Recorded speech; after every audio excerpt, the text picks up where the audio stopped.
Bueno, pues por fin hemos realizado una hidratante corporal o facial, lo podéis utilizar indistintamente porque va a depender del aceite vegetal que utilicéis, con emulsionante, es decir, la hemos emulsionado con cera de abejas. Como siempre os comentaba, a veces que me escribíais, en comentarios me decíais, ¿puedo sustituir el emulsionante por cera de abejas? Y siempre os comentaba que sí, lo podíais sustituir, pero teníais que añadir otro ingrediente. En este caso hemos utilizado bórax. Este ingrediente nos va a garantizar que la emulsión quede estable y las fases se nos unan, ¿vale? No se separe el agua. Muchas veces cuando hacemos, y aparte he estado mirando también en YouTube y hay muchísimos no, pero hay algunos tutoriales de cremas hechas con cera de abejas donde en los comentarios se comenta muy a menudo que se separan las fases, Y es que con cera sola, ya os digo, yo al menos, por la experiencia que tengo, no lo he conseguido nunca, que una crema, a lo mejor al momento de hacerla así, pero al cabo de unos días se separaban las fases, se notaba el agua. Con esta crema os garantizo que no os va a suceder. Ahora sí tenéis que poner las cantidades que os digo de cada ingrediente. Yo en este caso he hecho esta crema con aceite de oliva, porque es el aceite que tengo más a mano, es el que aquí me es más fácil de conseguir, entonces además es un aceite que es muy similar a la grasa de la piel y es apto para todo tipo de pieles. Aunque las cremas y emulsiones hechas con cera de abejas suelen ser bastante untuosas, entonces para una piel muy grasa o con tendencia a acné yo no la recomendaría, si la podéis usar en el cuerpo, si tenéis la piel normal o seca, o muy seca, porque la cera de abejas es muy reparadora. Y bueno, nada más. Si queréis saber cómo he hecho esta crema, mirad, os la enseño, si queréis. A ver si podemos enfocar bien. Yo creo que sí, ¿veis? ¿Qué textura tiene? ¿Vale? Pim. Como se pone aquí con el dedo, pues no puedo enfocar. En fin. Además le hemos puesto un conservante muy natural, diferente, extracto de semilla de pomelo. Bueno, espero que os guste mucho. Si os interesa saber cómo se hace, quedaos a ver el vídeo que os pongo a continuación y espero que os sirva muchísimo. Nos vemos.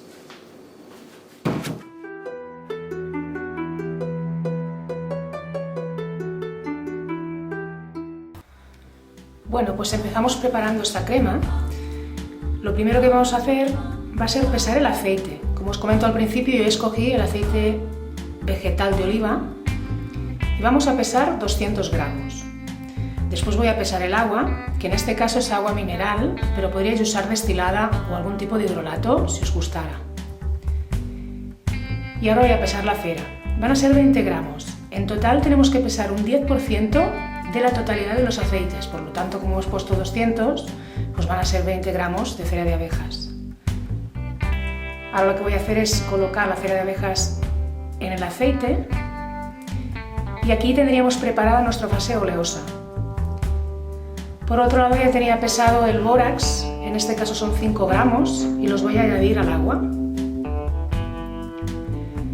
Lo mezclo un poco, aunque bueno, esto enseguida se va a disolver.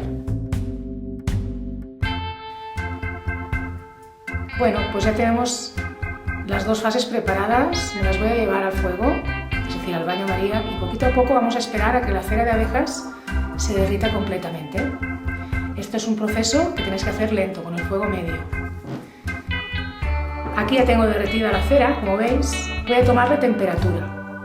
Si no tuvierais termómetro no pasaría absolutamente nada, pero yo voy a comprobar que esté a unos 70 grados, que es la temperatura ideal para emulsionar una crema. Ya os digo, no os preocupéis porque cuando se funden las ceras suele ser esa temperatura aproximadamente. Compruebo que el agua también esté a la misma temperatura y pues ya lo voy a retirar para poder continuar con el proceso. Veis aquí que el bórax se ha disuelto completamente, Y bueno, ahora lo que voy a hacer va a ser incorporar el agua poquito a poco en el aceite. Y esto lo voy a hacer con la ayuda de un brazo batidor, que voy a poner a una velocidad media, ni muy alta ni muy lenta. Voy a sumergir el brazo batidor en el aceite y poquito a poco le añado el agua. Vendría a ser como si estuviéramos haciendo una mayonesa, así poco a poco, sin dejar de batir. Entonces, esta mezcla va a estar muy caliente. Cuando acabemos de incorporar el agua va a quedar muy caliente y yo para ir batiendo lo que hago es batir durante unos 2 minutos y paro 2 minutos. Vuelvo a batir y vuelvo a parar. Y continúo con este proceso durante un ratito hasta que veis, cuando queda con esta textura un poco más espesa, las fases ya se han unido un poco, ya tomo esta mezcla y la sumerjo en agua fría, para ayudar a que se vaya enfriando cada vez más. Pero ya os digo, es un proceso lento porque hemos hecho bastante cantidad y va a tardar un poquito.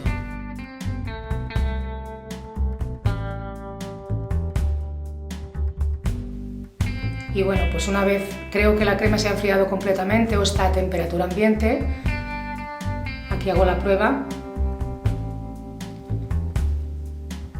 Veo que sí, que está fría. Voy a proceder a agregar el conservante. Os tenéis que fijar siempre que este tipo de productos os vayan en estos envases, que sean opacos, que no les pueda tocar la luz, para así el producto que tenemos dentro se conserve durante mucho más tiempo, tanto conservantes como aceites esenciales. Y le voy a añadir, en este caso, como os digo al principio, extracto de semilla de pomelo.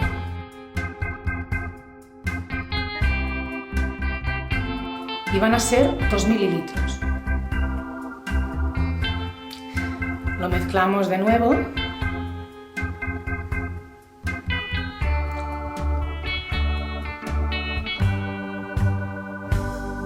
Y ya estaría esta crema hecha. Aquí es donde, si quisierais, podríais poner algún tipo de aceite esencial, fragancia, aroma, que os gustara. Pero yo no lo voy a hacer, porque se me ocurre utilizar esta crema en función de las necesidades que tenga, pues tomar un poco y añadir un aceite esencial concreto que en ese momento me interese. Entonces la voy a dejar tal cual. Mirad, escogí este envase, me pareció interesante, una crema que me regalaron, la reciclé, el envase, no la crema, lo reciclé y lo voy a poner aquí. ¿Veis? Tiene una textura un pelín líquida, es decir, se va a espesar un poco más al cabo de un par de días. Las cremas que hacemos en casa normalmente se suelen asentar y tomar una textura definitiva al cabo de un par de días. Pero bueno, no se va a solidificar mucho más, esta crema. A mí me parece que tiene una textura súper, la podéis usar incluso para masaje. En la caja de información os dejo información respecto a cómo podríais usarla para hacer masaje con distintos aceites esenciales, si os interesa. Y bueno, espero que os haya gustado mucho esta receta, la pongáis en práctica y nos vemos como siempre, si vosotros queréis, en próximos vídeos y tutoriales. Os invito como siempre a suscribiros al canal, darle a like y bueno, le podéis dar también a la campanita si queréis recibir una notificación cada vez que publique un vídeo nuevo. Nos vemos.